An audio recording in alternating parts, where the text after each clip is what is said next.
Donald Trump wants Greenland. The reason? Greenland means early warning for missiles, maritime routes, Arctic access, and minerals, including rare earth elements.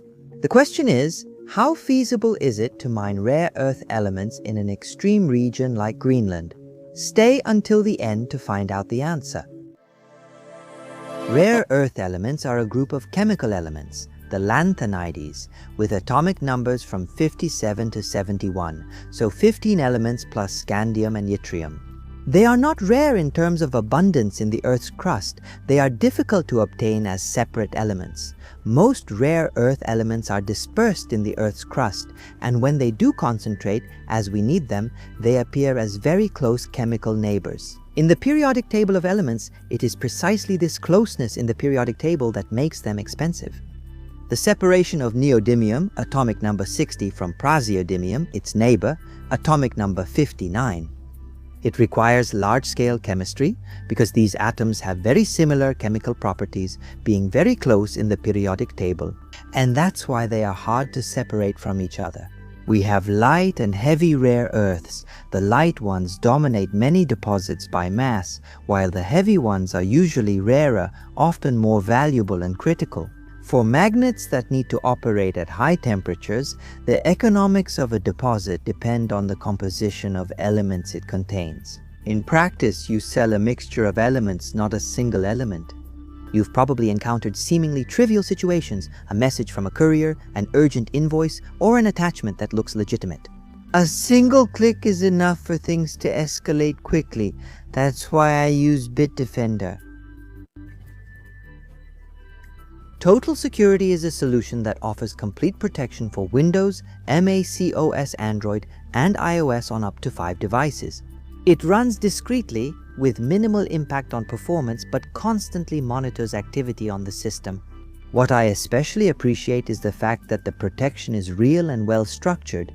Antivirus and advanced redefense for detecting new threats, automatic blocking of malicious websites and phishing attempts, firewall, vulnerability scanning, and protection against ransomware, including options to restore affected files.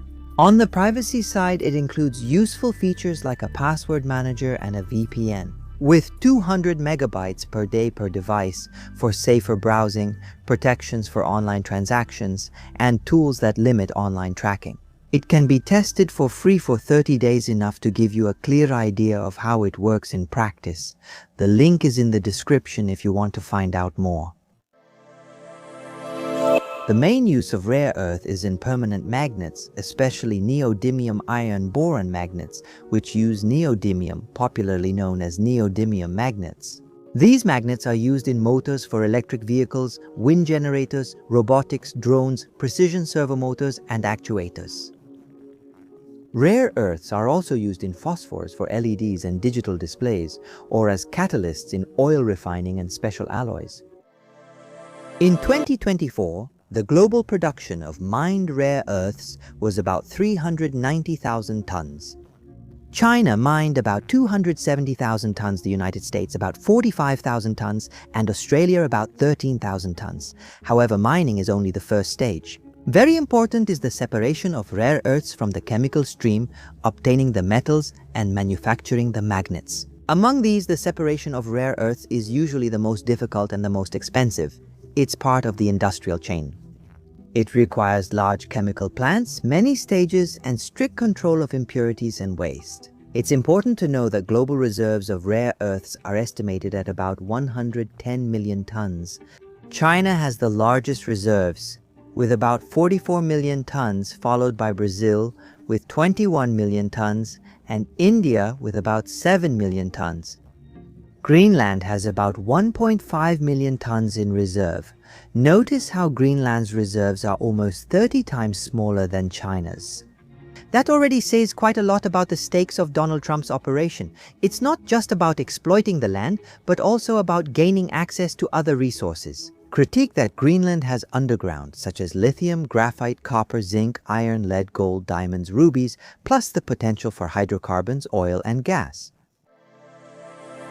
There are two main families of rare earth deposits: hard rock deposits and ion adsorption clays. Here, rare earths come in ionic form. Clays can generally be mined more easily and can be rich in heavy rare earths, which are very valuable for high-temperature applications. On the other hand, hard rock deposits are mined through open pit and underground mining, drilling, blasting, transportation, grinding, and then beneficiation to obtain a concentrate. China has large hard rock deposits that yield large volumes of light rare earths, as well as areas with ion adsorption clays, which are important for heavy rare earths. The major projects in Greenland are mainly hard rock type, which usually means more infrastructure and more mechanical processing before chemistry. Processing usually begins with breaking the crystalline networks by chemical methods in order to bring the rare earths into solution. The choice of method depends on the mineralogy, and impurities are released as well, such as aluminum, calcium, some thorium, and even uranium. After the impurities are removed, the hardest part follows, separating the rare earth elements from each other. The separation is usually done by solvent extraction. Long cascades of stages where tiny differences between neighboring lanthanides are amplified over about 10%. Each element is then precipitated and finally refined to high purities. This process produces waste, sometimes with a radioactive component if the ore contains uranium or thorium. That's why Greenland's uranium policy matters, and that's why deposits with low radioactivity are strategically attractive. How feasible is it to extract rare earths from Greenland compared to China?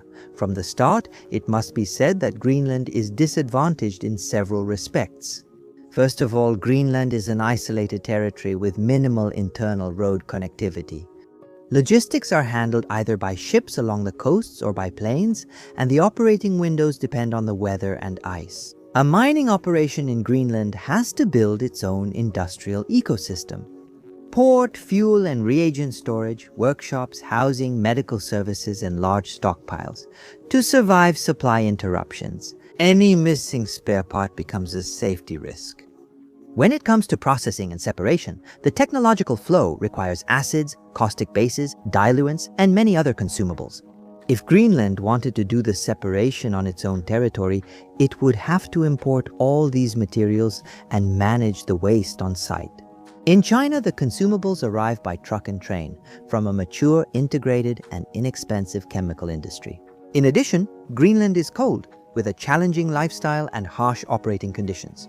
Low temperatures affect equipment reliability and make water management a central issue. Frozen pipes, facilities that need to be well maintained, heated buildings for stable operation of solvent extraction. In addition, Arctic storms increase the risk of process shutdowns. China also has cold regions, but most of the rare earth processing and magnet manufacturing is located in industrial areas with stable energy, nearby suppliers, and reliable logistics. That's why, in practice, a realistic scenario is for only extraction and concentration to be done in Greenland, while separation and refining would take place somewhere in the United States or Europe. However, the situation is ironic. Until recently, a significant portion of the rare earths extracted in the United States were exported as concentrate for processing in China. In April 2025, the company Ampere Materials announced that it had stopped shipments of concentrate from the United States to China, only to shift its focus to domestic processing. However, there is another aspect: climate change. Initially, global warming can extend the maritime shipping season and increase the accessibility of certain areas. However, there are also major risks. The thawing of permafrost can destabilize the ground and especially the infrastructure, which translates into higher construction, maintenance, and safety costs. Last but not least, Greenland's population is small, about 57,000 inhabitants. Specialized labor has to be imported, which increases costs, housing, services, and staff rotations. Two projects illustrate the difference. Danbres in Greenland is often presented as an ideal project, a deposit with rare earths, valuable and relatively low radioactive content. The project has a cost of $300 million and a planned production of about 80. On the other hand, Vannefield, also in Greenland, is an example of a difficult project. The ore is co-located with uranium. The project is estimated at around $500 million and a production rate of only 32,000 tons per year. That means 3 times less, at a cost that's almost twice as high in 2021. Greenland, the project was blocked because of uranium. Practically, the easiest way in Greenland is to handle extraction and concentration, and then have the concentrate transported to America or Europe for separation and refining. It would also make sense for the industries that build the final products, separated oxides, metals, alloys, and especially magnets, to be located there as well. However, mining in the cold region of Greenland significantly increases the costs. The lack of infrastructure, which has to be built from scratch, the lack of specialized personnel who have to be brought from far away, and the need to provide operating and living conditions, all these in such a harsh environment. Essentially, compared to China, Greenland pays an additional price. More expensive energy for heating and process control, more expensive transportation, more expensive labor, and a higher risk of shutdowns. China's advantage is its integrated ecosystem, accumulated know-how, dense supplier networks, and existing capacities in the intermediate stages and in magnet manufacturing. Considering also that Greenland's rare earth reserves are about 30 times smaller than those of China, I think one thing becomes clear. Donald Trump's obsession with Greenland is not only related to the exploitation of rare earths. They are an argument, but his real stake may also be elsewhere. Other minerals, maybe security, maybe the desire to do something. Great for America and to remain in history. We'll see what happens. If you are also concerned about these issues and haven't subscribed to this channel yet, you can do it right now by pressing this subscribe button. Until next time, I'm Christian Prasura, Physics Told as a Story. You are cool. I wish you all the best. Goodbye.